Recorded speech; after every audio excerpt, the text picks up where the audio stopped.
Bueno, Damián, para empezar, ¿querés presentarte un poco, contar quién es Damián y cuál es actualmente tu trabajo, en qué proyectos estás involucrado? Bueno, yo soy Damián Berseniasi, yo soy médico legista, pertenezco al Instituto de Salud Socioambiental de la Facultad de Ciencias Médicas de Rosario, soy el director de ese instituto. Soy profesor en salud pública en la Universidad Nacional de Rosario en la carrera de medicina, también en salud socioambiental y en la Universidad Nacional del Chaco Austral en redes y sistemas de salud, que es salud pública, digamos. Todo mi trabajo es en la universidad pública, donde me formé y donde pretendo seguir llevando adelante mi actividad laboral. No trabajo, no ejerzo la medicina particularmente, porque tomé la decisión de dedicarme a la docencia y a la investigación en la universidad pública. Y en estos temas, salud pública y salud socioambiental. Buenísimo.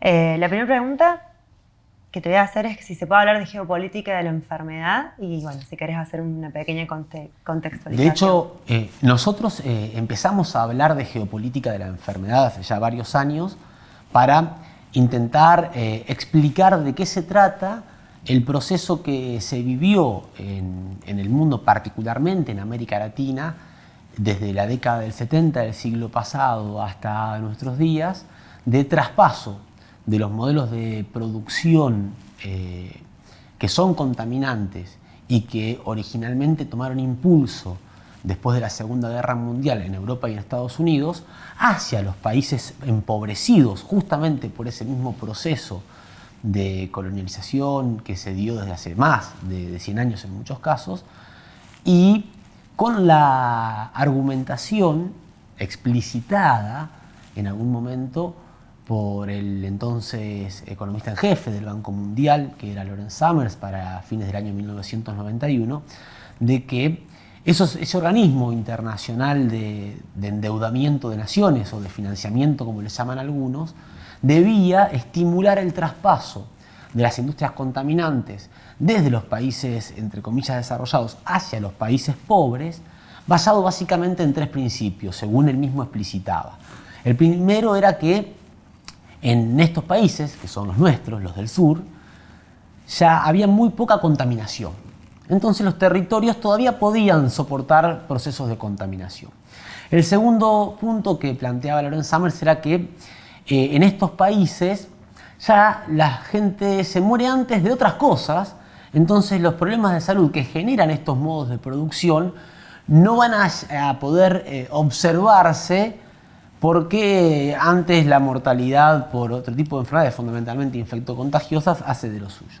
Y el tercer punto es que, y él lo fundamenta de una manera muy gráfica, él dice: la preocupación por la muerte de una persona, o por el desarrollo de cáncer de próstata, dice él, en una persona, en el que la mortalidad y el poder adquisitivo es mayor, es mucho más preocupante que la de una persona en el que el poder adquisitivo es menor, porque los países que tienen menor poder adquisitivo, donde los salarios son más bajos, tienen personas que importan menos al movimiento económico del mundo. Entonces, él incluso lo argumenta de esta manera, dice que potenciar y estimular el traspaso de las industrias contaminantes a los países más pobres es, desde el punto de vista económico, de una lógica impecable. Textualmente lo plantea así. Digo, ese mismo documento del Banco Mundial de noviembre del año 91 establece o deja planteadas algunas necesidades para que ese traspaso se pueda hacer. Muy bueno, ¿cómo hace el Banco Mundial para trasladar a industrias sucias? Eso no lo hace el Banco Mundial. ¿El Banco Mundial qué haría? ¿O qué harían los organismos de crédito internacional? Lo que haría sería estimular, en realidad es financiar, esto en términos reales es endeudar a los países que van a recibir esos dineros para que puedan llevar adelante obras de infraestructura que garanticen las condiciones para que esos traslados puedan hacerse. Entonces, el traslado requería fundamentalmente de obras de infraestructura en agua y saneamiento, telecomunicaciones, transporte y energía. Eran las cuatro áreas que el documento de noviembre del año 91 del Banco Mundial dice son las áreas en donde hay que fortalecer las inversiones. En el año 1996, en marzo de 1996, se reúne en Argentina el Consejo de Gobernadores del Banco Interamericano de Desarrollo, y en esa reunión, donde participan todos los gobernadores del Banco Interamericano de Desarrollo, presidido por el entonces Enrique Iglesias, donde además participa, por ejemplo, el entonces ministro de Economía de la Argentina, Domingo Cavallo, el resultado, se anuncia con bombos y platillos, es el acuerdo para estimular la inversión en América Latina por 10 a 20 años de 16.000 a 20.000 millones de dólares por año para obras de infraestructura en agua y saneamiento, telecomunicaciones, transporte y energía. En esa misma semana en la que se reúnen los gobernadores del BID en Buenos Aires en marzo del 96, viene a la Argentina y es recibido como uno de los principales referentes de la economía del mundo el subsecretario del Tesoro de los Estados Unidos, del gobierno de Bill Clinton, Lawrence Summers, que había sido el mismo autor del documento de noviembre del año 91 del Banco Mundial, en el que planteaba la necesidad de estimular el traspaso de industrias sucias a los países como los nuestros, entre otras cosas porque en nuestros países nos enfermamos y nos morimos antes de otras cosas y somos más baratos, y entonces por eso conviene que nos muramos nosotros y no los países desarrollados. Curiosamente o no, el 24 de marzo del 96 se hace este anuncio. 24 de marzo, que para Argentina es una fecha trágica, a los 20 años del golpe de Estado, que además generó las bases necesarias para que se pueda llevar adelante este proceso de traspaso de industrias sucias en nuestros territorios. ¿Por qué? Porque la dictadura del 76 se encargó de terminar de destruir el sistema tecnocientífico argentino con una lógica de soberanía y de defensa de la salud y la calidad de vida de nuestras poblaciones, y al mismo tiempo se encargó de profundizar un sistema de endeudamiento económico de nuestros países que lo hacía absolutamente dependiente en términos de decisiones políticas. Y ese 25 de marzo, al otro día de este anuncio del 96, se firma en Argentina el decreto que transforma a nuestro país en el primer país del mundo, después de Estados Unidos, en autorizar el uso de eventos transgénicos modificados para poder resistir el uso de agrotóxicos de herbicidas, a base de glifosato fundamentalmente, que es la famosa soja transgénica RR de la empresa Monsanto. El decreto se firma un 25 de marzo del 96, en el medio de este contexto de gobernadores del Banco Mundial y de la presencia en Argentina de Lawrence Summers, economista en jefe del Banco Mundial en el 91. En el medio, ¿qué ocurrió?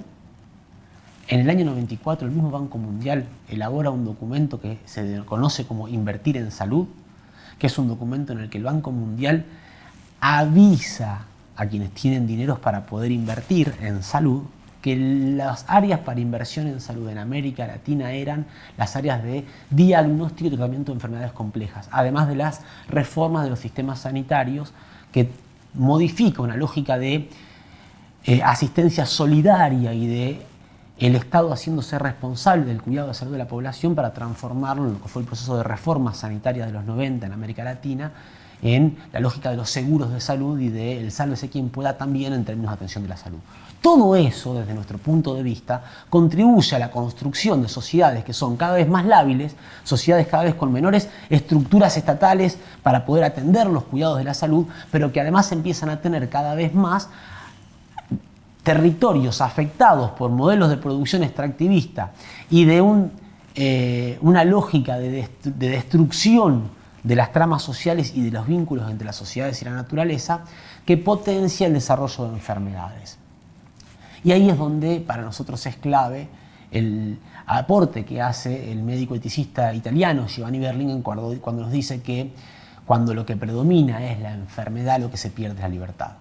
Por eso nosotros decimos que hoy el mundo, particularmente nuestro mundo, nuestra América Latina, está siendo víctima de esta geopolítica de la enfermedad que se expresa gráficamente y muy claramente, ya no solo en los problemas de salud que tienen nuestras comunidades, en los perfiles de mortalidad de nuestras comunidades, ya no solo en la forma en la que nuestros territorios están siendo diezmados, arrasados y destruidos, sino fundamentalmente en la incapacidad que tienen nuestras sociedades y nuestros estados de advertir que lo que está en juego acá es la salud porque a partir de la destrucción de la salud se avanzan los procesos de dominación. Eso es la geopolítica de la enfermedad a la que nosotros intentamos poner al descubierto y desnudar como para poder entender el contexto en el cual se están dando ya no solamente los nuevos perfiles epidemiológicos de nuestras regiones, sino fundamentalmente las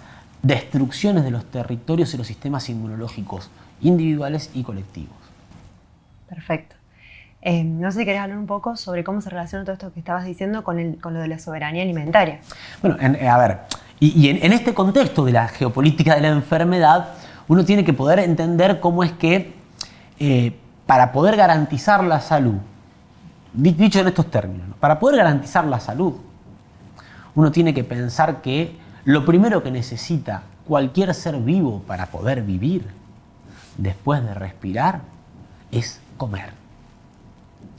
Y si uno, cuando come, en vez de alimentarse, se envenena, claramente uno no puede desarrollar ni construir un sistema, un estado, una situación de salud que le permita ejercer su derecho a luchar por una vida digna, a fortalecer diversidades y a deconstruir hegemonías, que es la forma en la que nosotros entendemos a la salud.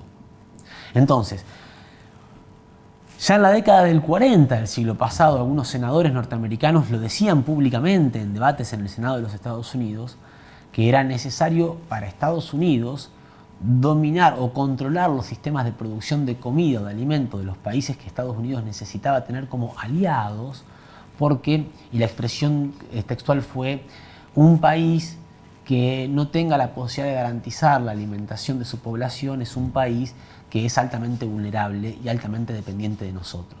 Dicho desde otro punto de vista, dicen en ese debate que se dio en la Cámara de Representantes de los Estados Unidos, en el Senado, perdón, de los Estados Unidos,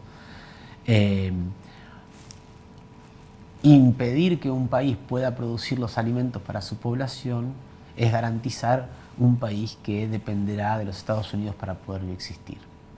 Henry Kissinger, que fue el ideólogo del Plan Cóndor que se implementa en los 70, pero se construye ideológicamente en los 60, a principios de la década del 60 del siglo pasado anunciaba que si uno quería dominar a los gobiernos tenía que controlar el petróleo, pero si quería dominar a los pueblos tenía que controlar el alimento. Y claramente todo el proceso que se da en el mundo a partir de la segunda mitad del siglo pasado, cuando avanza el proceso de industrialización en la producción de los alimentos, es un proceso que tiene como objetivo transformar el alimento, que es el elemento clave para la vida, y que se construyó como elemento a partir de un vínculo de los seres humanos con los territorios que tiene más de 15.000 años, ¿tá? En una mercancía más que sirva a los intereses del poder económico y del sistema financiero internacional. En ese contexto, Argentina, particularmente, es transformada de un país productor de alimentos en un país productor de commodities agroindustriales, que no es alimento, y con la excusa de poder avanzar en la transformación de nuestro país, en la referencia mundial de este nuevo modelo de producción de commodities agroindustriales, se avanza en la destrucción de los territorios que sí garantizaban la producción de alimentos, que no solamente eran los territorios históricamente cultivados, sino además los montes nativos y los cursos de agua que permitían que los ciclos cictícolas puedan reproducirse y sostenerse a lo largo del tiempo, que son transformados, en el caso de los montes nativos, en nuevos desiertos verdes de los eventos transgénicos dependientes de agrotóxicos, y en el caso de los cursos de agua, dejan de ser los ríos, los arroyos, y se transforman en las nuevas autopistas para hacer las vías más económicas para entrar y sacar recursos, elementos, básicamente mercaderías. En el medio de todo esto, lo que empieza a ocurrir con esa transformación del perfil productivo de nuestros territorios es que las comunidades que históricamente producían su propio alimento para poder subsistir pierden esa capacidad, son expulsadas de los territorios agrícolas a transformarse en los nuevos pobres o los nuevos empobrecidos de los cordones o los conurbanos de las grandes ciudades de nuestro país, y de esa forma se da en simultáneo un proceso de refugiados ambientales expulsados de los territorios por el modelo agroindustrial, de incorporación o incremento de los sectores empobrecidos en las ciudades, que hacen a las ciudades aún más propensas al desarrollo de comunidades debilitadas inmunológicamente, porque quien antes podía comer, alimentarse de lo que el territorio le daba, ahora depende o de las sobras o de la basura de otros, que ya están comiendo basura, porque para poder comer en las ciudades tenemos que comprar la comida o acceder a la comida, que ya no es alimento, es comida, y la diferencia entre comida y alimento es clave, porque nos quieren hacer creer que producimos alimentos para el mundo y lo que producimos son commodities industriales, pero además nos quieren hacer creer que comemos alimento cuando lo que comemos es comida, porque si una sustancia tiene químicos que son dañinos para nuestra salud, tiene venenos y tiene transgénicos que cuando entran en contacto con nuestros sistemas celulares, biológicos, lejos de favorecer el desarrollo de proteínas, grasas y energía de calidad, lo que favorecen son daños en nuestros sistemas biológicos, no es un alimento, es una comida. El alimento es toda sustancia incorporada a nuestros organismos, garantiza el desarrollo de un ciclo vital saludable. Y si tiene venenos o tiene transgénicos, no es alimento. Pero nos hicieron creer que sí. Y nos hicieron creer que sí, además nos hicieron creer que dependíamos de la industria para poder alimentarnos. Eso solo es posible y fue posible a partir de la instalación de la lógica de los desarrollos y progresos impuestos artificialmente por el poder económico, que a todo lo transforma en signos de pesos, en números, y que a todo lo cuantifica. Nosotros decimos, desde la ecología política latinoamericana y de la salud socioambiental, decimos que lo que hay es una hipereconomización de la vida y una hipertecnologización de la naturaleza. Y ahí es donde la apropiación de los modos de producción de alimentos y la definición sobre los modos, las culturas de alimentación de los pueblos es clave en el proceso de desarrollo de la geopolítica de la enfermedad. Un poco siguiendo la línea de lo que venís diciendo, a nosotros en la América Latina se nos hizo perseguir ese mito del desarrollo, ese mito del progreso, y cómo todo esto que venís contando se vincula con eso. Es que en realidad se nos colgó la zanahoria como el burro en nuestro lomo para que corramos detrás del progreso y el desarrollo sin que nunca nos dieran la posibilidad de sentarnos a pensar y a acordar qué entendemos por progreso y desarrollo. Y en este punto me parece que es clave tener en cuenta también que nosotros vivimos en un planeta que tiene límites, un planeta que es finito. Y pensar que es posible un desarrollo o un crecimiento ilimitado, infinito, en un territorio que es finito, es como mínimo demencial.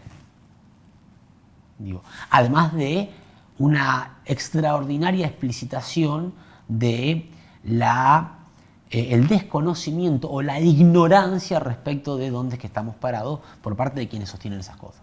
Salvo que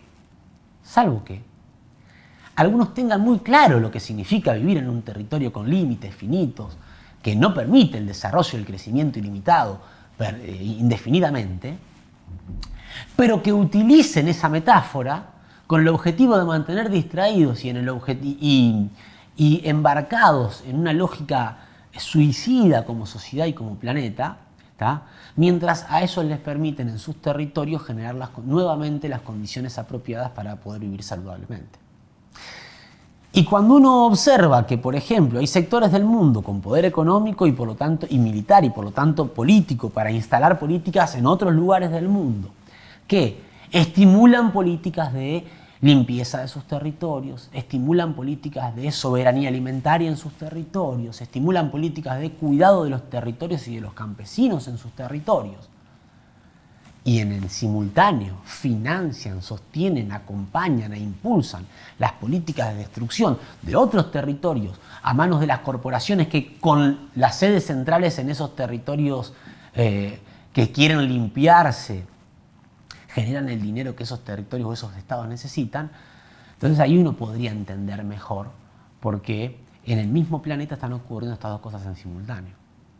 Y yo no estoy diciendo no miremos para arriba o miremos para arriba tomando la película de DiCaprio, ¿no? Estoy diciendo, quizás esa película es una muy buena metáfora de cómo, incluso hasta el final, de cómo, y no lo voy a spoilear, pero hay que mirarla, el poder económico, político y militar coordinado porque pertenece a las mismas manos, ha tomado la decisión de que algunos somos descartables. Algunos tenemos que ser descartados para que otros puedan o pretendan sobrevivir de acá en adelante en un territorio que claramente, con las actuales lógicas de consumo, con las actuales lógicas de destrucción de los territorios, no es viable. Para el volumen de personas que somos en el planeta, estas lógicas de producción y desarrollo no son viables, no son posibles, aunque nos las vendan como tales. Pero algunos lo saben. Y quizás por eso uno podría entender este doble estándar de los países, fundamentalmente de los estados, no de los países, de los estados, de Europa, Estados Unidos, el poder económico de China, Rusia. Digo, son estados, son poderes económicos que tienen la capacidad de tomar la decisión y de acordar entre ellos cuáles son las áreas de sacrificio del planeta. Y las áreas de sacrificio del planeta son ni más ni menos que las áreas que tienen fácil acceso al agua potable o al agua segura, al agua dulce. No hay extractivismo en ningún lugar donde no se pueda acceder fácilmente al agua dulce. Todo extractivismo es hidrodependiente. Por eso para nosotros la lucha que hoy tiene que darse desde el campo de la academia, desde el campo de los movimientos sociales, desde el campo de los trabajadores y trabajadoras de la salud y desde el campo de la política, es una lucha en defensa del agua. Que no es vamos a encerrar las fronteras para que el agua sea solo para nosotros. Es asumir que el cuidado del agua como bien común y como elemento vital es responsabilidad planetaria. Y entonces uno no puede mirar pasivamente que se destruya y se avance en la frontera agroindustrial en Brasil sobre el Mato Grosso o sobre las áreas de la selva amazónica que cobijaban a los ríos voladores, que son los responsables del 40% del caudal de la cuenca del río Paraná-Paraguay. Porque esa destrucción en el 2019 que se dio con los incendios en la Amazonía es la principal responsable de la bajante que hoy tiene el río, la cuenca del río Paraná-Paraguay, que ha dejado a ciudades ribereñas que jamás podrían haber imaginado tener problemas de provisión de agua dulce sin la posibilidad de tener agua de calidad. Y Rosario es una de ellas. Y estos son temas que hay que empezar a poner en discusión. Porque entonces la responsabilidad se le carga, cuando uno no analiza integralmente la realidad, se le carga a la naturaleza. Que además, como es la naturaleza, es mujer, ¿no? Entonces es, una vez más, ¿no? Eva comió la manzana y nos condenó a todos al terreno, digamos, arisco en el que estamos viviendo. Las mujeres eran las brujas que tenían los saberes para el cuidado de la vida y de la salud y el diálogo con la naturaleza, entonces tenían que ser prendidas a fuego por la Inquisición, y la naturaleza es la mujer que se vuelve contra sus hijos y nos maltrata o nos castiga por lo que le hemos hecho, cuando en realidad la naturaleza, que también somos nosotros, no es más que víctima de una lógica de pensamiento económico y político que nada tiene que ver con el cuidado y el respeto de los ciclos vitales. Entonces, ahí es donde para nosotros es importante poner esto en condición, en situación de ser advertido y de ser debatido. Porque nosotros no tenemos la verdad. Y podemos estar equivocados, absolutamente. Pero tenemos que debatir esto, tenemos que poner esto en discusión. Tenemos que poner arriba de la mesa qué está pasando en nuestros territorios, que cada vez tenemos procesos de salud y de enfermedad más dañinos para nuestros pueblos, en simultáneo con procesos de destrucción de nuestros territorios. A partir de la instalación de un modelo de producción extractivista de gas, petróleo, litio, nutrientes de los suelos, agua, minerales como el oro, la plata, el cobre, que además no son indispensables para la vida. Porque es cierto, nos dicen, pero los que están en contra de la megaminería en realidad no, después usan celulares y entonces son contradictorios.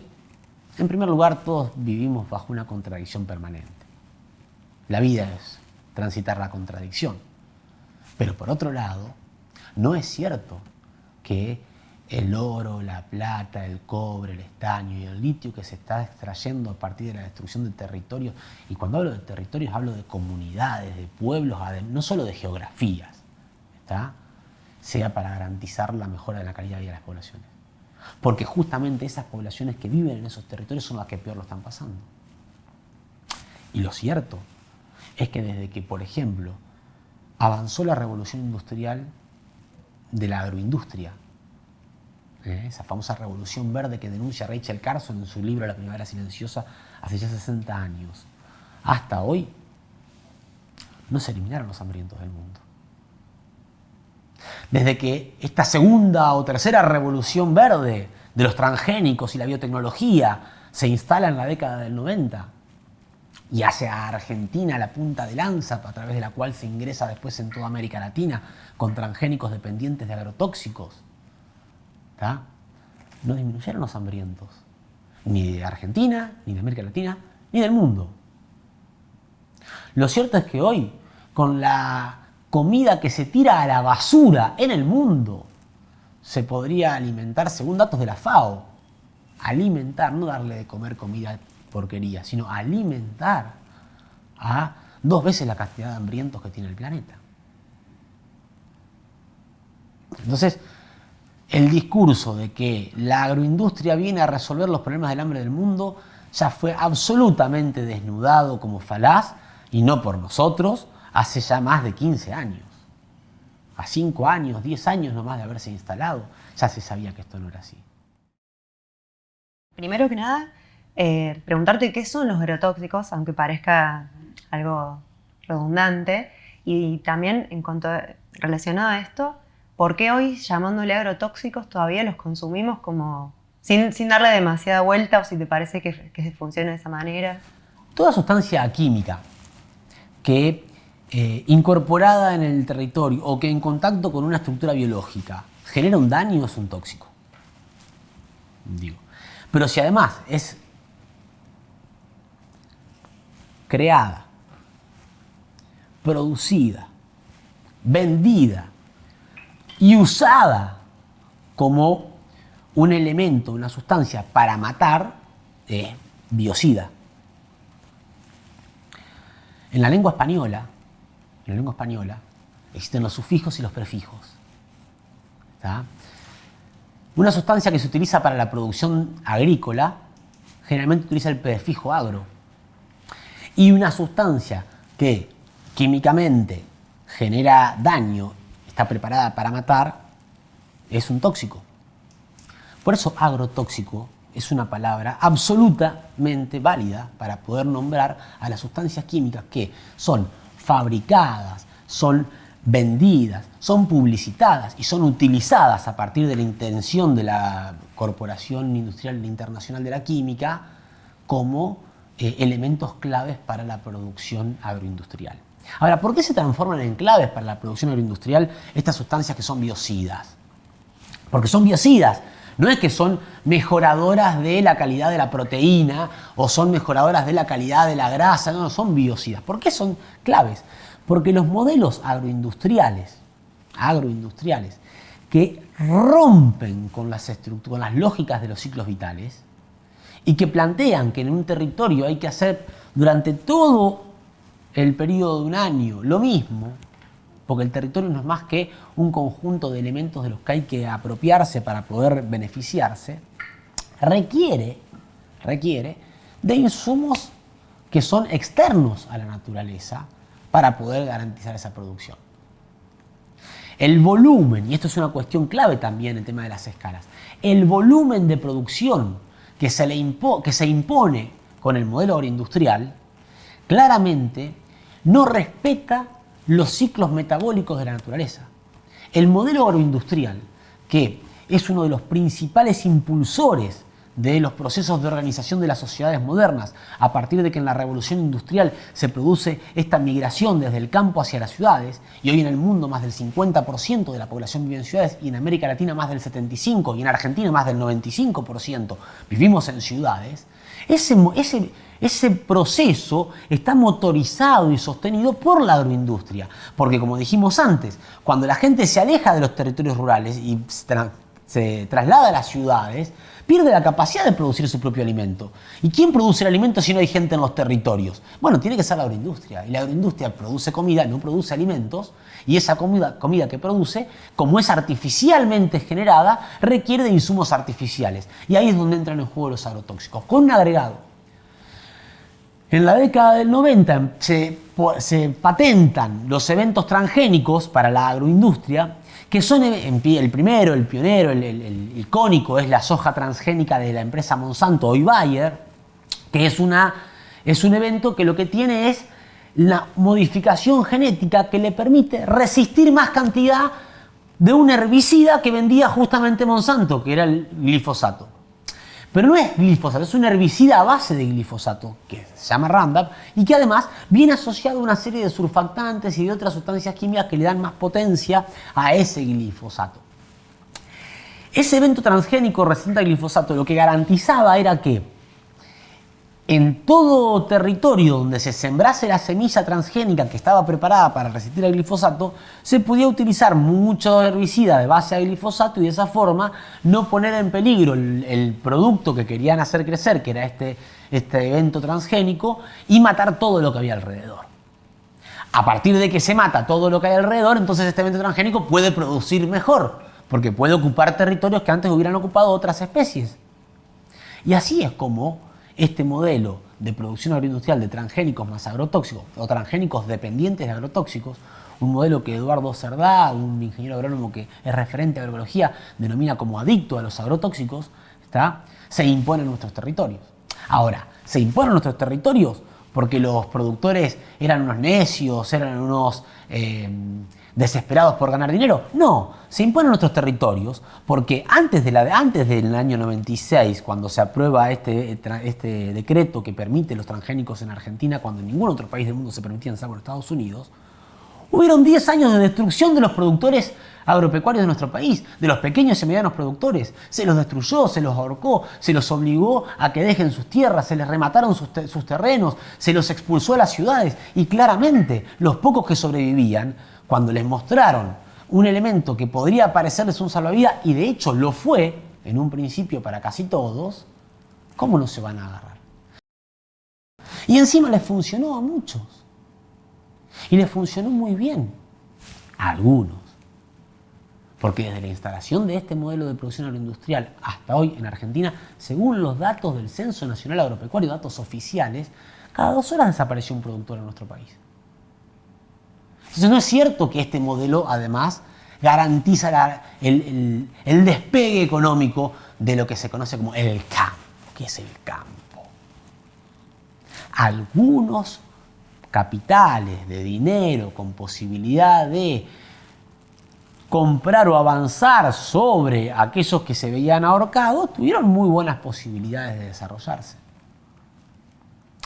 Esto es parte de un proceso de destrucción y los agrotóxicos son una sustancia química que tiene como objetivo acompañar un proceso de producción agroindustrial que necesita de insumos externos para poder suplir la disrupción del metabolismo sociedad-naturaleza que genera y que lo sostiene. ¿Por qué se prohíbe su uso en Europa y no en el resto de Latinoamérica? Un poco teniendo en cuenta todo lo que venís contando. A ver, discutir hoy, en marzo del año 2022, sí, vuelvo a esto, ¿no? Sí, lo que se inventó como un veneno, se produjo como un veneno, se publicitó como veneno, se usó como veneno y actuó como veneno, es un veneno. Es seguir haciéndole el juego a los que quieren sostener la lógica de la quema del tiempo. La quema del tiempo es un mecanismo muy bien establecido, estudiado y ya difundido, por el cual las corporaciones lo que hacen es poner en el mercado un elemento, una sustancia, un producto que puede o no generar daño, pero que lo que les permite a ellos es ganar mucho dinero. Y mientras se construyen las pruebas de que eso que están utilizando genera daño, ellos van exigiendo pruebas científicas. Entonces nos exigen pruebas científicas de que este producto genera daño.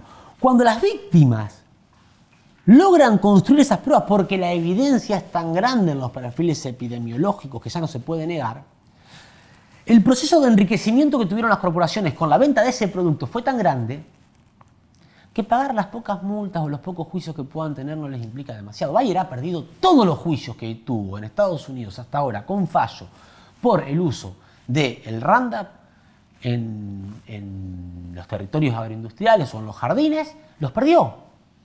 Pero no los perdió por 50 o 100 dólares o 100, por miles de millones de dólares los perdió. Y aún así sigue diciendo que tienen más de 800 trabajos científicos que demuestran que sus productos son inocuos. Yo lo pregunto, pero a ver, ya no como médico legista, que mi especialidad es hacer pericias, ya no como docente universitario especializado en salud pública, lo pregunto como una persona, un ser humano que transita su vida en este planeta. Digo, si yo soy una empresa que tiene un producto que está siendo cuestionado, que tengo más de 800 trabajos científicos que demuestran que mi producto no es dañino y que son mentirosos los que lo cuestionan, y me llevan a un juicio, mis abogados no presentan ninguno de esos 800 trabajos que yo digo que tengo y pierdo el juicio por miles de millones de dólares. ¿Qué es lo primero que tengo que hacer? Yo echaría a mis abogados para empezar y le pediría al juez que por favor me perdone, que no tengo más de esos abogados y que lea estos 800 trabajos. Bayer no hizo eso en ningún momento, porque no los tienen, porque los que dicen que son trabajos científicos en realidad son escritos realizados por la propia industria con la firma de algunas personas que dicen ser científicos, pero no son más que empleados de las corporaciones que les pagan para estampar sus firmas en lo que son papers fantasmas. Pero esto no lo decimos nosotros. Esto está evidencia. Esto fue puesto en evidencia en los juicios contra Monsanto en Estados Unidos, en lo que se conoce como los Monsanto Papers. Digo, esto es lo que se demostró que Syngenta hizo con el Paraquat en lo que son los Paraquat Papers. Entonces, no es que somos los trabajadores de la salud advertidos de estas cosas, somos los científicos que hacemos ciencia digna advertidos de estas cosas, son los militantes sociales advertidos de cosas. Son las propias corporaciones que reconocen, que saben que desde antes de poner sus productos en los mercados ya sabían que sus productos eran dañinos para la salud. Sin embargo, decidieron hacerlo igual porque total el proceso de quema del tiempo jugaba a su favor. Y ahí es donde a algunos nos indigna tanto el doble estándar de algunos países o algunas naciones o estados, fundamentalmente europeos, que levantan banderas del cuidado del ambiente, levantan banderas del cuidado de la salud, pero en sus territorios permiten que sigan funcionando, operando y generando ingresos en sus territorios las empresas que, por tener casas centrales en sus territorios, tributan impuestos allá, pero pueden vender y fabricar en América Latina, o incluso hasta no hace más de 2 años exportar desde Europa a América Latina los productos que en Europa estaban prohibidos. Con lo cual entramos en otra discusión. ¿Es que acaso Argentina tiene 120 productos autorizados para la producción agroindustrial que en algún lugar del mundo están prohibidos por su daño a la salud? Y en Argentina están autorizados. Entonces la pregunta ¿es que acaso los argentinos tenemos una característica genética que nos hace ser superiores, más fuertes, más resistentes a los venenos que los europeos no pueden soportar? Digo, ¿hay realmente una diferencia genética? Porque es lo único que explicaría, desde el punto de vista biológico, que algunos países prohíban productos por su daño a la salud y en Argentina y América Latina se los siga autorizando. La otra explicación es una decisión política de que algunos somos descartables. La otra explicación es la profundización y el arraigo en las mentes de los que toman decisiones políticas en nuestros territorios de la geopolítica de la enfermedad. Perfecto. En cuanto a esto, se me ocurre preguntarte cómo los lobistas, cómo las corporaciones hoy nos hacen creer que los pesticidas no son peligrosos, porque a pesar de todo lo que vos contás, vuelvo y hago hincapié porque el Estado lo sigue permitiendo, la gente todavía sigue aceptándolos, y en los campos y en las ciudades no hay mucha gente que cuestione todo esto. Yo creo que hay 2 cosas que son interesantes en la línea histórica de tener en cuenta, ¿no? Hace 25 años atrás, 30 años atrás, claramente uno decía, estos productos son peligrosos, y la respuesta era mortal desde el otro lado, ¿no? No, que esto es mentira, que cómo van a ser peligrosos. Es más, hay una entrevista que hizo un periodista francés a un CEO de Monsanto en Francia, donde en la entrevista con el CEO de Monsanto, el CEO argumenta que su producto es recontra inocuo, que se puede tomar sin ningún problema. Entonces el periodista, incluso en esa entrevista ese hombre dice de que nuestros trabajos eran trabajos sin rigor científico. El periodista le dice, ¿pero estás seguro que su producto, el Roundup, es inocuo? Y el hombre le dice, sí, es inocuo. Bueno, mire. Y le sirve en cámara un vaso de Roundup para que tome. Entonces el hombre dice, esto que termina acá, se levanta y se va. Es maravilloso. Digo, yo no soy abogado, soy médico, o sea que no sé mucho de derecho, pero creo que hay una frase que dice algo así como que a confesión de partes, relevo de pruebas. No. Lo terrible es que eso que hace un CEO de Monsanto, que uno puede entenderlo en el que depende de Monsanto para vivir, lo hizo en Argentina un ministro de Ciencia y Tecnología, que pasó por dos gobiernos distintos de distintos colores políticos, supuestamente opuestos, pero que mantuvo al mismo ministro de Ciencia y Tecnología, con lo cual uno podría entender que o realmente en Argentina no hay una gran diferencia ideológica en lo que tiene que ver con la ciencia y la tecnología, y hay un modelo de país, ciencia y tecnológicamente hablando, definido, o en nuestro país está claro que la diferencia que nos quieren hacer creer en respecto de los modelos de país, quienes tienen el poder político y por ahora el respaldo popular más importante, no es tal. Porque cuando uno se pone a ver cuáles son las bases, y digo, en Argentina y en América Latina está ocurriendo lo mismo, y en el mundo está ocurriendo lo mismo. La lógica que hoy define la política es el extractivismo. Y es el extractivismo por ese pensamiento del neodesarrollismo que se impuso en la segunda mitad del siglo XX. Y es el extractivismo porque no hay capacidad de quienes tienen la potestad de tomar decisiones políticas en estos territorios de poder salirse del corset ideológico que nos metió este pensamiento de la geopolítica de la enfermedad. Y cuando ocurre, uno tiene ahora mucha expectativa con lo de Boric en Chile, por ejemplo, también se ven cómo se mueven algunas estructuras como para que parezca que cambia y al final después no cambia en muchos aspectos. Nosotros en Argentina tenemos un gran problema, que es la cantidad de personas de las universidades que están cooptados por el modelo de pensamiento neoliberal del extractivismo desarrollista que nos impusieron. Y esto se construyó desde la dictadura del 76, en realidad desde la dictadura del 66, con los bastones, la noche de los bastones largos, se profundizó en el 76, en la dictadura del 76 en Argentina, pero en la década del 90 se terminaron de ajustar las tuercas que quedaban flojas.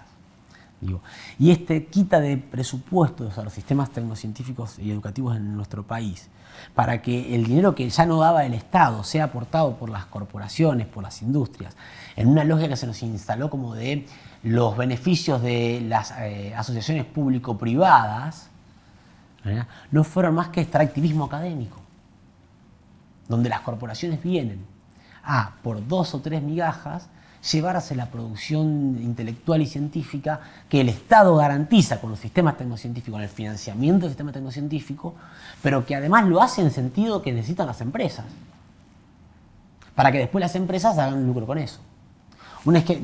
En Argentina, el volumen de personas que dependen en sus salarios del sistema público de tecnociencia, pero que en realidad trabajan para las corporaciones agroindustriales o del extractivismo megaminero, del extractivismo hidrocarburífero, incluso del offshore, es impresionante.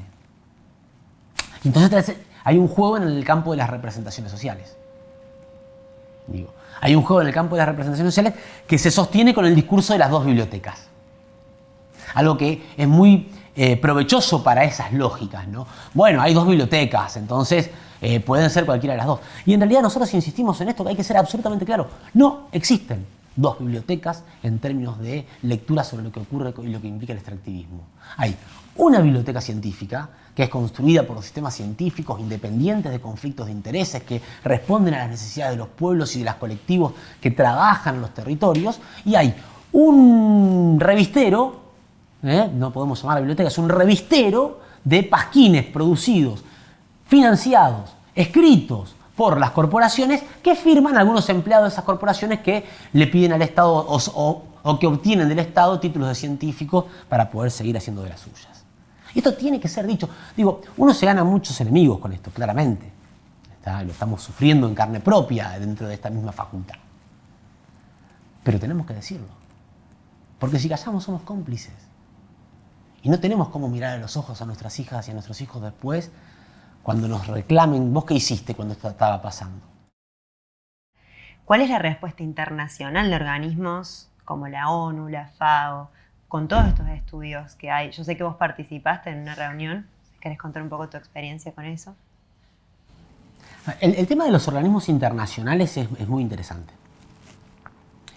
Y pretendo no ser demasiado dañino con lo que voy a decir. ¿Por qué? Pertenezco a un grupo de personas en el mundo que entendemos, aunque no estemos organizados como tales, que la gran mayoría de los organismos internacionales están cooptados por este pensamiento y esta lógica de pensar el mundo en términos de áreas sacrificables, áreas de sacrificio y áreas que tienen que recuperarse. Esto quiere decir, en otros términos, personas de primera calidad y personas que son descartables. También es cierto que en muchos de esos organismos hay mucha gente que tiene muy buenas intenciones. Hay mucha gente comprometida con transformar la realidad y que realmente cree que su rol en esos organismos puede ayudar a transformar y a mejorar las condiciones de vida de la sociedad en el planeta, no solo en un sector del planeta.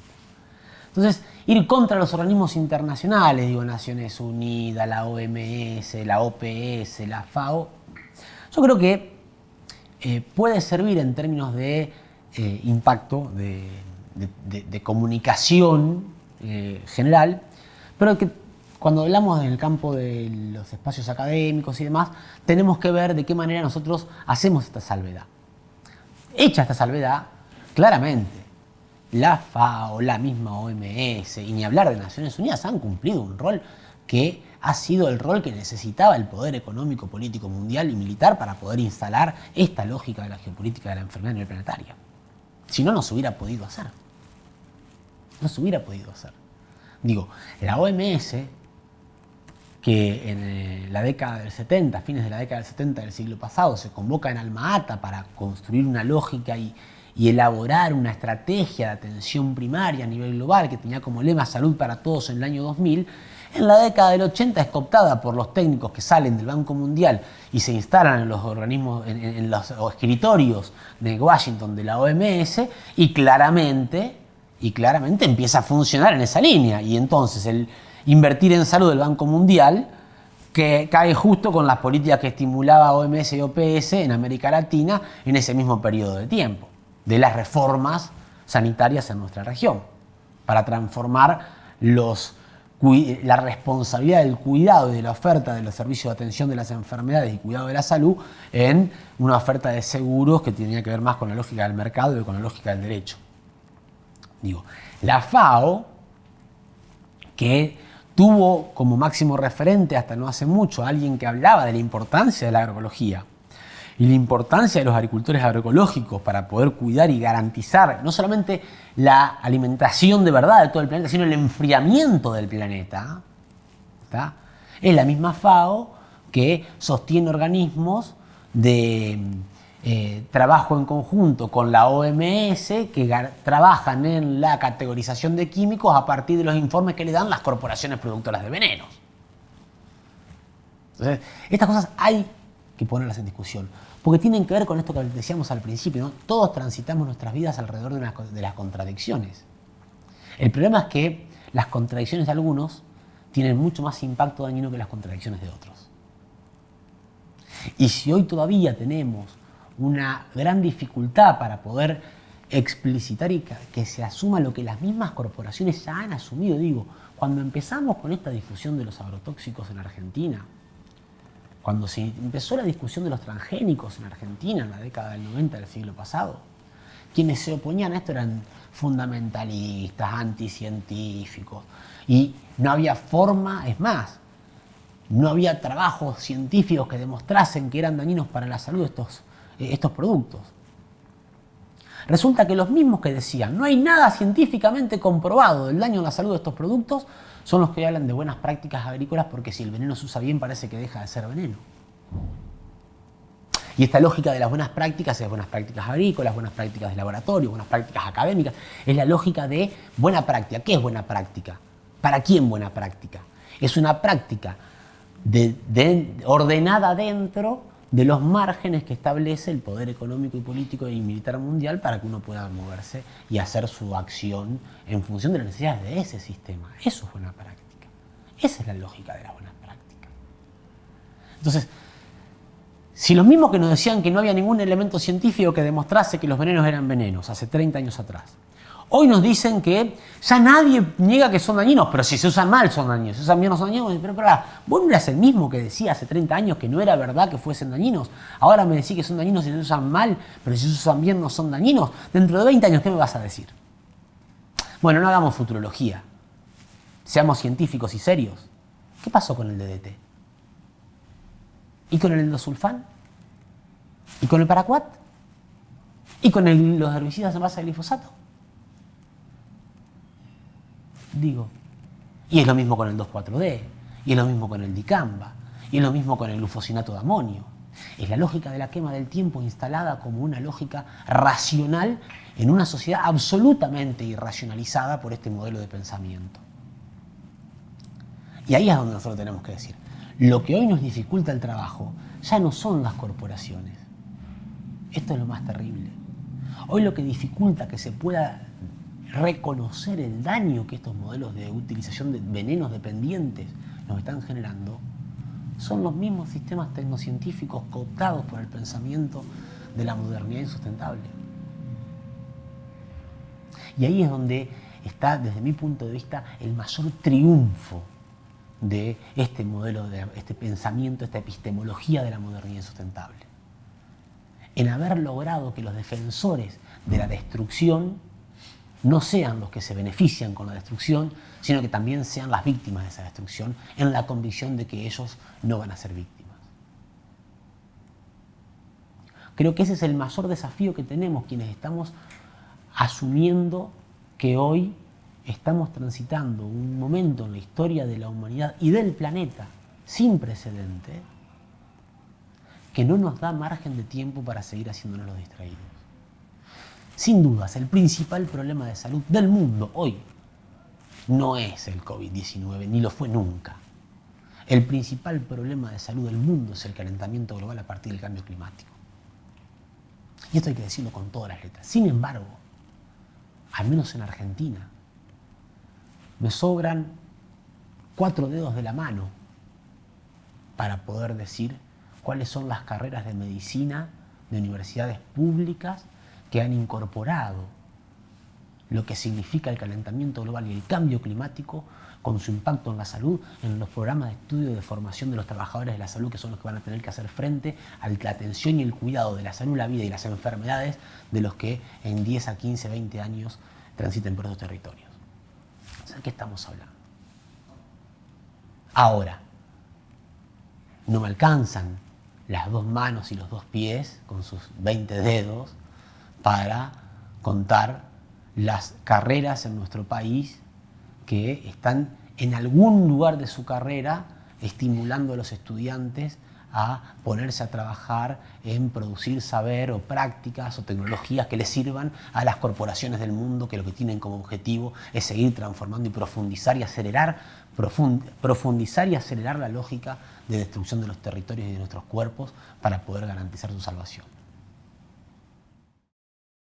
Al finalizar el cursado del estudiante, con todo su grupo de estudiantes, nos trasladamos durante 5 días a una comunidad y en esos 5 días, instalados en esa comunidad, generábamos acciones que nos permitían a nosotros como docentes evaluar a los estudiantes en lo que habían aprendido para poder ser médicas y médicos, que le permitían al estudiante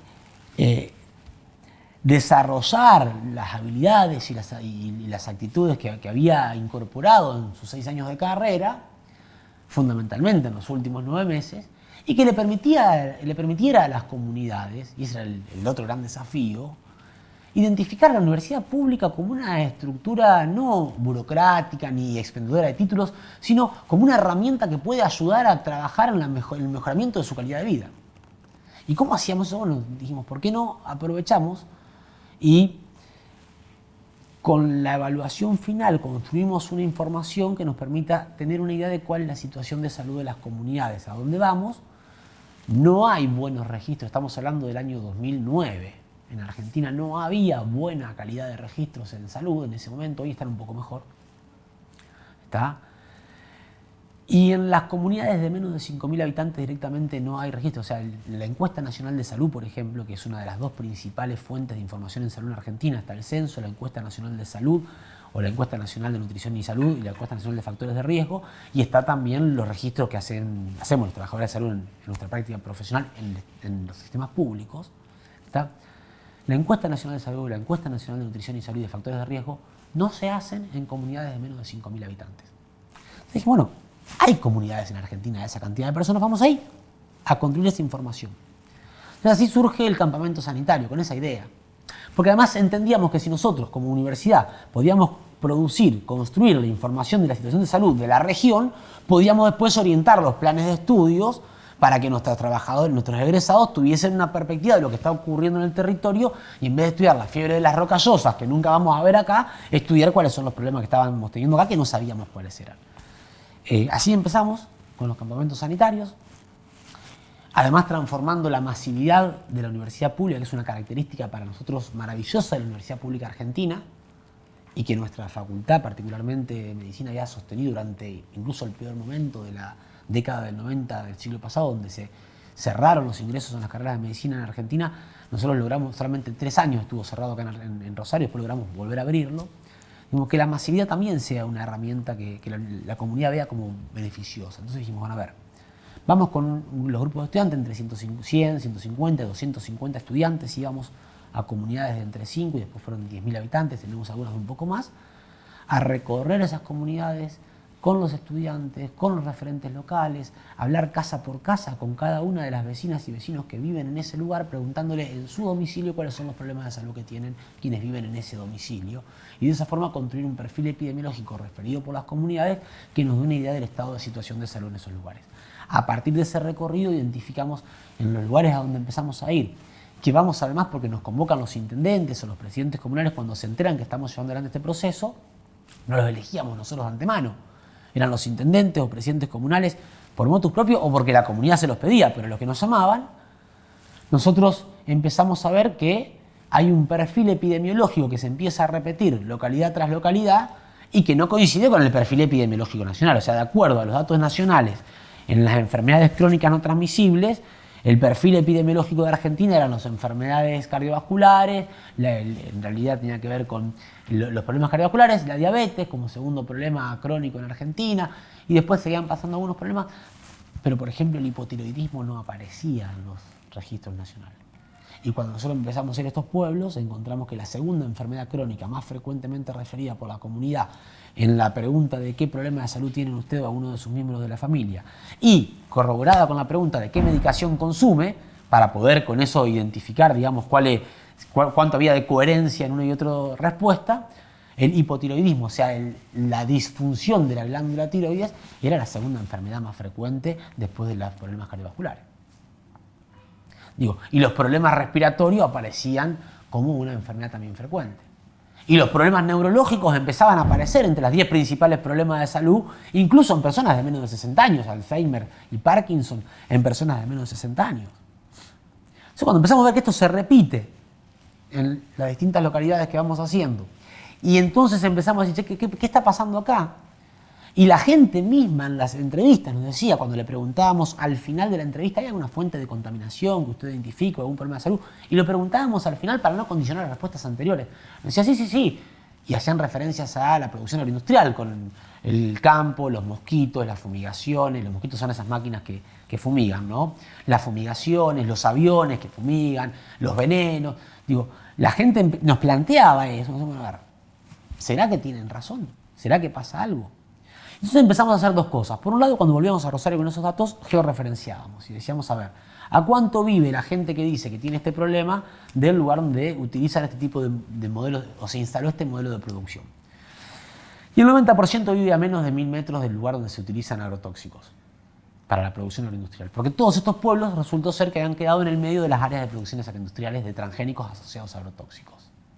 Y entonces empezamos a ver desde cuándo habían aparecido esos problemas de salud, y cuando analizamos la fecha de aparición del problema según la referencia, todas coinciden con lo que habíamos charlado, y nosotros ya sabíamos, y era esto de que para determinados problemas de salud generados por la exposición a determinadas sustancias, hacen falta 10, 5 o 15 años. Pero para otros son inmediatos, es decir, los abortos espontáneos, las malformaciones congénitas, los problemas que tienen que ver con la exposición durante la gestación a una sustancia que interfiere con esa gestación, habían aparecido muy cerquita de los momentos en los que se transformó el modelo de producción agroindustrial en esa región y se pasó de producir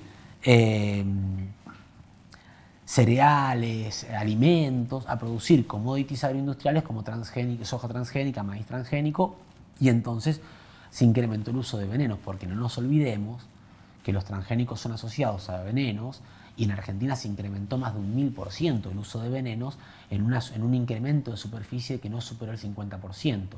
Dicho en otros términos, en el mismo periodo de tiempo, desde que se autorizan los transgénicos en Argentina hasta que nosotros avanzamos con nuestros días hoy, la superficie de producción agroindustrial se duplicó en un 50%, o sea, hay un 50% más de tierras donde se usan agrotóxicos, pero el uso de agrotóxicos se incrementó un 1100%. No hay relación que pueda ser considerada lógica en eso.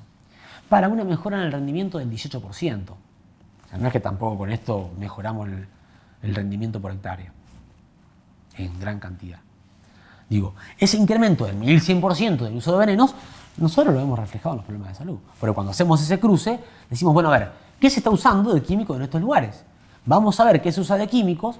Y entonces la pregunta siguiente fue, ¿y esos químicos hacen algo en los circuitos biológicos? Entonces empezamos a hacer una revisión bibliográfica, una búsqueda bibliográfica, de bibliografía científica publicada, sin conflictos de interés, o sea, no por la industria química, que hubiese estudiado qué hacen estos químicos en contacto con los circuitos biológicos. Y lo que encontramos es que, efectivamente, había ya en el año 2010 trabajos científicos construidos por la ciencia digna, aunque no se llamara así en esa época, que evidenciaban, que demostraban, que no habían sido refutados y que dejaban en claro que la exposición de circuitos biológicos, y nuestros organismos son circuitos biológicos, a alguna de estas sustancias ponía en peligro el desarrollo saludable de estos circuitos biológicos. Entonces empezamos a ver que la atracina es un disruptor endocrino ya comprobado, que está asociado al cáncer de mama, que nosotros encontramos increciendo en estos lugares, que la atracina es un disruptor endocrino asociado al hipotiroidismo, que nosotros encontramos con números que no resisten ningún tipo de comparación, que el 2,4-D, que también se utiliza en esos lugares, es un disruptor endocrino, está asociado a cáncer de mama, está asociado a cáncer renal y está asociado a trastorno de la glándula tiroides, que el dicamba es una sustancia química que, además de ser disruptor endocrino, altera los mecanismos de acción que tienen nuestros organismos para limpiar los errores cada vez que hay una división celular. Entonces, cuando la célula se divide el ADN de la célula, la información genética, y como en todo corte, cuando uno corta, por más buena que sea la tijera, algún error queda en ese corte, pero nuestro organismo tiene la capacidad de limpiar, de ordenar y de hacer que no pase nada y de remediarlo, salvo que hayamos destruido los mecanismos para remediar esos errores. Entonces, cuando destruimos esos mecanismos, esas divisiones celulares generan errores que después se siguen multiplicando y se van amplificando y pueden llegar a terminar en problemas de salud, desde tumores hasta alteraciones endócrinas. Y resulta que estas sustancias alteran y dañan los mecanismos de limpieza o de cuidado de división celular. Encontramos que, bueno, el glifosato de ni hablar, con todo lo que tiene, pero el glufosinato de amonio también. Ya hay trabajos científicos que demuestran sus daños. Entonces uno dice, a ver, atracina, glufosinato de amonio, glifosato, dicamba, 2,4-D, el clorpirifos. Digo, 6 de los productos más usados en Argentina para el modelo de producción agroindustrial, 6 de los 120 que se usan, prohibidos, ¿está? Todos ellos en algún país del mundo estaban prohibidos y acá generan daños en la salud que son compatibles con los que nosotros veíamos en las comunidades con las que estábamos trabajando. Entonces, nuestro planteo fue, temporalmente existe una relación entre la instalación en estos territorios de estos modelos de producción venenos dependientes con el desarrollo a lo largo del tiempo en estas comunidades que viven en estos territorios de perfiles epidemiológicos que puedan ser compatibles con la exposición a estas sustancias químicas, porque está demostrado que estas sustancias químicas generan este tipo de problemas. Nosotros no hicimos un análisis de químico, de sangre o de grasa de las personas que decían que tenían un problema de salud para ver si tenían la química que habían sido usados. Claramente no hicimos eso. No era nuestro trabajo hacer eso. Nuestro trabajo era ver qué estaba pasando, qué le ocurría a esas comunidades. Además de que también identificamos que entre el 50 y el 60% de esas comunidades, para poder resolver su problema de salud, tienen que irse a otro lugar, porque como son muy pequeñas no tienen capacidad de resolución. Entonces eso también explicaba que no estuviese registrado en los registros públicos de ese lugar el problema de salud. Entonces, no, eso no es verdad. Nosotros no nos animamos a decir es verdad o no es verdad. Esto es lo que nos comentó la comunidad. Y resulta que la encuesta nacional de salud sirve porque es una encuesta, la encuesta nacional de nutrición y salud sirve porque es una encuesta, la encuesta nacional de factores de riesgo sirve porque es una encuesta, y la entrevista y encuesta que hacemos nosotros no sirve porque es una encuesta. Digo, resulta que el censo sirve porque es una encuesta, y lo que hacemos nosotros, que ir casa por casa, es decir, una técnica censal, no sirve porque no hacemos un muestreo. Entonces me dice, bueno, a ver, para quienes con sus razones cuestionan nuestro trabajo, lo científicamente correcto sería que, porque es lo que la ciencia normal, positivista y hegemónica nos ha enseñado, cuando uno quiere refutar un trabajo científico, ¿qué tiene que hacer? Con las mismas herramientas, es decir, la misma metodología, los mismos materiales, hacer el mismo trabajo y obtener resultados distintos. Nosotros estamos esperando que hasta ahora alguien traiga con nuestras mismas herramientas y métodos un resultado distinto al que obtuvimos nosotros. Mientras tanto, esto nos permitió ir a 40 pueblos de nuestro país, de 4 ciudades, de 4 provincias diferentes, entrevistarnos en su casa con más de 200.000 personas, poder charlar mano a mano con más de 200.000 personas desde la universidad pública, poner en contacto a la universidad pública con esas personas, personas que en muchos casos ni siquiera pueden soñar que sus nietos vengan a la universidad, porque la universidad les queda muy lejos, y nosotros íbamos a sus casas y hablábamos con ellos y les preguntábamos qué les pasaba. No íbamos con la lógica que vamos generalmente los médicos a decirle a la gente, bueno, mira, yo te voy a enseñar cómo tenés que vivir, ¿eh? Y a partir de ahora me vas a tomar esto, me vas a tomar esto otro, vas a dejar de hacer esto otro. ¿Qué es lo que aprendemos en la universidad a hacer? Íbamos a que nuestros estudiantes aprendan a preguntar y a escuchar. Porque si un médico, un trabajador de la salud, una médica, no está preparado para escuchar, ¿qué tipo de proceso de atención puede llevar a cabo? Y en nuestras universidades no enseñamos a escuchar. En nuestras universidades enseñamos a prejuzgar, enseñamos a resolver rápido porque tenemos que atender mucha gente en poco tiempo, enseñamos a someternos a los sistemas tecnocientíficos productivistas de la modernidad que en los campos hacen agroindustria dependiente de venenos, en las montañas hacen megaminería, en los yacimientos o en las montañas también hacen hidrofracking, en nuestros mares hacen prácticas offshore de extractivismo, en nuestros ríos hacen destrucción de la fauna ictícola con las grandes barcazas que rompen y llevan todo, y en las universidades hacen extractivismo académico formando a las personas para que sean ni más ni menos que buenos ejecutores de las necesidades, los mandatos de economicistas que se imponen sobre nuestros cuerpos. Porque no nos olvidemos que los perfiles epidemiológicos son el resultado de la relación que los seres humanos y las sociedades llevamos adelante con nuestros territorios. Y si se nos ha enseñado, como se nos enseñó fundamentalmente en los sistemas educativos, a alejarnos, a divorciarnos y a separarnos de los territorios en los que vivimos, y si se ha utilizado como se utiliza, como un dispositivo extraordinariamente eficiente para lograr la separación de los seres humanos de nuestros territorios y de nuestras naturalidades, a las ciudades. Hoy las ciudades son la herramienta más acabadamente perfecta para disociar al ser humano de lo natural que es. ¿Tá? Si se nos ha preparado para no ver cómo nuestras formas de vida han roto los metabolismos saludables de la sociedad y la naturaleza, haciéndonos consumir a una velocidad extraordinaria un volumen de sustancias y elementos que son vitales y que no pueden reproducirse a esa misma velocidad, y por lo tanto estamos poniendo en riesgo la posibilidad de seguir proveyéndonos de elementos que pueden ser vitales, pero al mismo tiempo generando residuos en un volumen imposible de que los sistemas naturales puedan metabolizar, pero además no solamente en volúmenes imposibles de metabolizar, sino en características físico-químicas imposibles de metabolizar, porque los derivados del petróleo no pueden ser metabolizados por la naturaleza. Y no tenemos capacidad de advertir que eso está ocurriendo porque nosotros somos parte de esos engranajes, es porque ha habido sistemas de producción y de construcción, de formación de conocimiento que así lo permitió. Entonces nosotros entendemos que el trabajo que hicimos en los territorios con los campamentos sanitarios, que surge como una necesidad de poder tener un sistema de evaluación que sea distinto y que nos permita ser más coherentes entre lo que decíamos y lo que hacíamos, termina dándonos herramientas para poder plantear no solamente una discusión muy profunda respecto del rol de la universidad pública y de los intereses que están atrás de los procesos de formación en la universidad pública, sino también de cómo organizamos nuestras sociedades dentro de la modernidad sustentable para que se siga sosteniendo un círculo que lo único que hace es destruir cada vez más esa posibilidad de metabolismo saludable entre la sociedad y la naturaleza. Y esa lógica del pensamiento científico de la modernidad que nos dice que solamente vale aquello que yo puedo demostrar en un laboratorio, es una lógica que fue muy buena en el siglo XIX. O sea, a fin del siglo XIX, principio del siglo XX, yo hubiera sido positivista, como lo fui durante mucho tiempo en mi vida. Pero en pleno siglo XXI, seguir sosteniendo como verdad religiosa, como dogma, la ciencia positivista, que es la responsable de haber destruido nuestros territorios como están destruidos hoy,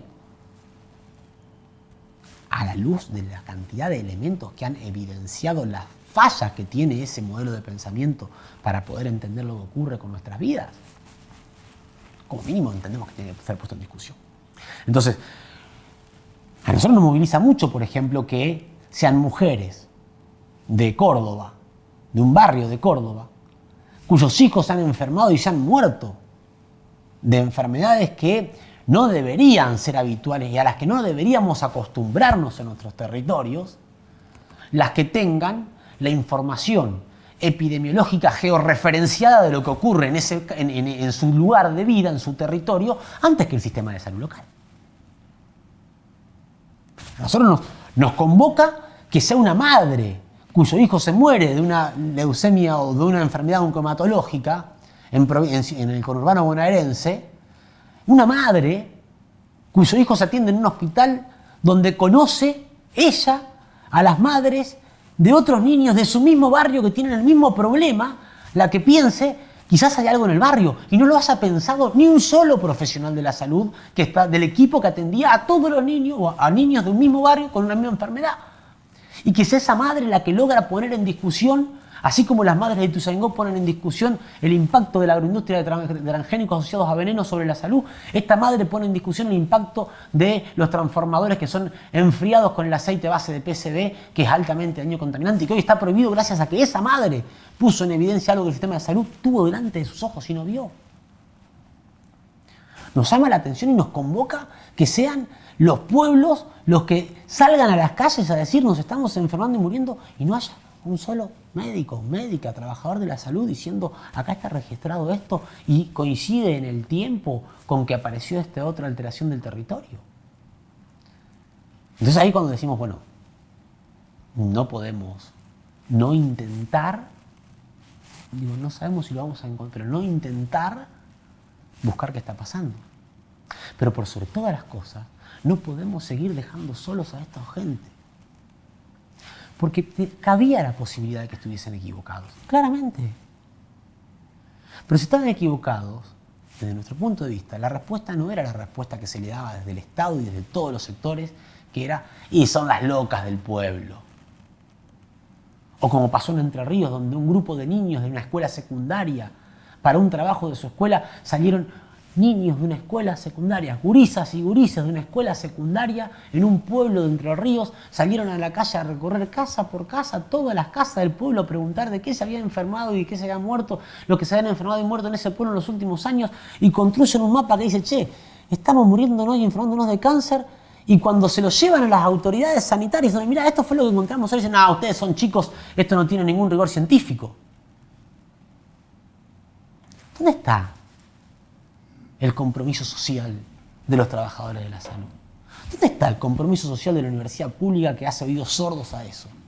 O en algunos casos peor, que utiliza toda la estructura de la universidad pública para desprestigiar, para perseguir, para menospreciar e incluso para potenciar los procesos de persecución de las comunidades o de los referentes de las comunidades. Ahí es donde nosotros decimos, nuestro rol es ponernos al servicio de ese movimiento. Pero no porque somos los mártires, sino porque pertenecemos a la universidad pública. Nuestra formación la pagaron los 43 millones de argentinos, ahora quizás un poco más. Y nuestro sueldo lo pagan todos los argentinos que pagan impuestos cuando compran el pan, cuando compran la leche. Esos argentinos que compran los ultraprocesados, que no son alimentos, que son comida, que los enferman y los matan, porque lo único que pueden comprar con lo poco que tienen para poder llenar la panza, están con eso financiando nuestros salarios. Y nosotros nos hacemos lo desentendido porque tenemos que dedicarnos a algo que tenga más prestigio, que nos dé menos posibilidad de confrontar, que no nos haga ser tan controversiales. No tenemos derecho a eso. No tenemos derecho a sernos los distraídos cuando somos lo que somos gracias al esfuerzo de los pueblos. Y por eso decidimos hacer lo que hacemos. Y por eso, cuando nos golpean y cuando nos las vemos complicadas, como momentos como los actuales, pero también hemos pasado anteriormente momentos no tan duros como los actuales, pero hemos pasado momentos complicados, y en esos tiempos en los que uno siente el desánimo y siente que, bueno, que ya dediquémonos a estar con nuestra familia y pasarla bien porque se viene el meteorito, lo que nos terminamos planteando es, no tenemos derecho. Porque nosotros todavía podemos todos los meses llegar al fin de mes habiéndole dado a comer a nuestros hijos. Y los que más están sufriendo los impactos de estos modelos extractivistas en sus cuerpos y en sus territorios, ni siquiera pueden llegar a eso. Porque estos modelos, además de todo, les quitan las posibilidades de garantizar el acceso a un salario digno y el acceso a una atención digna en salud. Entonces ahí es donde el rol de los movimientos sociales para nosotros es clave. Si lo que hacemos no le sirve a los movimientos sociales, no sirve lo que hacemos, tenemos que hacer otra cosa. Yo soy médico, soy médico, no soy economista ni estadista, ¿está? Ahora, como médico, como trabajador de la salud, estoy convencido de que nosotros necesitamos, para poder garantizar vivir en sociedades saludables, que nuestras comunidades y nuestros pueblos tengan garantizado el acceso al alimento, a aquella sustancia que no nos daña cuando la incorporamos a nuestro organismo. Y una política de Estado que permitió la transformación de nuestro territorio que producía alimentos en un territorio productor de commodities puede perfectamente ser revertida con otra política de Estado que recupere la capacidad de nuestros territorios de producir alimentos para nuestros pueblos. Pero no por una cuestión romántica de volvamos a trabajar, no, por una cuestión de soberanía nacional, por una cuestión de libertad de nuestros pueblos. Porque si hay enfermedad, no hay libertad y nosotros necesitamos pueblos libres. Y para tener pueblos libres necesitamos pueblos sanos. Y para tener pueblos sanos necesitamos alimentos sanos. Y no hay alimentos sanos si los modelos de producción enferman y matan y destruyen nuestros territorios. Entonces, los procesos de transición no son necesarios, no son posibles, son urgentes. Y además, ya son reales. Porque en Argentina ya hay productoras y productores trabajando, produciendo alimentos de verdad, libres de venenos y libres de daño en los territorios. Porque además Argentina es el segundo exportador mundial de productos orgánicos certificados. Con lo cual es claro y evidente que hay algunos que sí saben que lo que estamos haciendo es dañino y que lo que pretenden es hacer dinero a toda costa. Lo dijo el ministro de Ciencia y Tecnología de nuestro país en el año 2018, cuando en una reunión convocada por el Ministerio de Agroindustria, estuvieron presentes el Ministro de Salud, el Ministro de Agroindustria, el Ministro de Ambiente y el Ministro de Ciencia y Tecnología, presentando un informe que había sido supuestamente elaborado por equipos técnicos de los 4 ministerios, que decía que si los venenos eran usados bien, no había problema, podía usarse sin problema hasta al lado de la gente, sin necesidad de distancias. Y en ese mismo acto, que fue público en mayo del 2018, en ese mismo acto donde se presentaba ese documento que decía si se usan bien los venenos se pueden usar hasta al lado de la casa donde viven las personas, el ministro de Ciencia y Tecnología de nuestro país anunciaba que Argentina tenía un gran desafío y una gran posibilidad económica de desarrollo en los productos orgánicos, proponiendo en ese mismo evento la generación en Argentina de valles agroecológicos aislados para que no puedan contaminarse con pólenes transgénicos ni con agrotóxicos, para poder garantizar la exportación de esos productos hacia los países donde las economías estaban requiriendo cada vez más de productos sin ningún tipo de venenos. Porque, como bien dijo ese ministro en esa reunión, y marco esto, ¿no? Donde nos decían, nos presentaban un documento que decía no hay problema si se usan bien los venenos, y al mismo tiempo nos decían pero vamos a generar valles agroecológicos libres de contaminación de transgénicos y libres de contaminación de químicos para exportar. Porque Argentina tiene una gran posibilidad en un mundo que hoy está demandando productos y orgánicos y los paga muy bien, y también en un mundo donde para el resto de las personas que no puedan pagar tenemos la posibilidad de vender commodities. Entonces urge avanzar en procesos de transición que nos garanticen a nuestros pueblos acceder a alimentos de calidad. Porque lo que dijo Kissinger en los 60, lo que se decía en el Senado de los Estados Unidos en la década del 50 del siglo pasado, lo que se dijo en la década del 90 del siglo pasado en bocas de George Bush, presidente de los Estados Unidos, lo que planteaba el Banco Mundial en la década del 90 del siglo pasado, cuando hacían referencia a que hay que garantizar el dominio sobre la producción de los alimentos y la comida para poder dominar los pueblos, no era para la tribuna. Era una declaración de geopolítica de la dominación a partir del desarrollo de enfermedades en los territorios absolutamente clara, contundente, que se está ejecutando. Era un aviso de un proceso ecocida que se lleva a puestas comunidades y pueblos enteros en pos de la necesidad de los grandes intereses económicos, militares y políticos del mundo. Y por eso nuestros países, desde nuestro punto de vista, no tienen otra opción que no sea iniciar los procesos de transición hacia la agroecología, donde además garantizamos el trabajo de calidad para el trabajador de la tierra, que es el primer trabajador de la salud. Porque nadie hace más por la salud de un pueblo que aquel que le garantiza a ese pueblo la posibilidad de alimentarse saludablemente. Entonces, si nosotros iniciamos procesos de transición de la producción de alimentos a la producción de commodities agroindustriales, financiados y subsidiados por los estados, porque así se instalaron los commodities agroindustriales, porque así se instaló la lógica de producción de filote en nuestro país, porque así se van a instalar las megagranjas porcinas con financiamiento y subsidios del Estado, porque así se logra garantizar la producción de commodities agroindustriales y del extractivismo con subsidios del Estado para que puedan darle los números a las corporaciones. ¿Cómo no vamos a tener dinero para poder financiar los procesos de transición hacia la recuperación de territorios saludables donde produzcamos alimentos de verdad para tener pueblos sanos y entonces pueblos libres y soberanos? Creemos que ese es el camino, y que lo que podamos hacer desde nuestro pequeño lugar, en el Instituto de Salud Socioambiental, en la Facultad, en la Universidad Nacional de Rosario, como trabajadoras y trabajadores de la salud, tenemos que hacerlo hasta que la última de nuestras energías se vaya en ello, porque en eso se nos está haciendo la posibilidad de tener una vida como sociedad en un futuro en este mundo.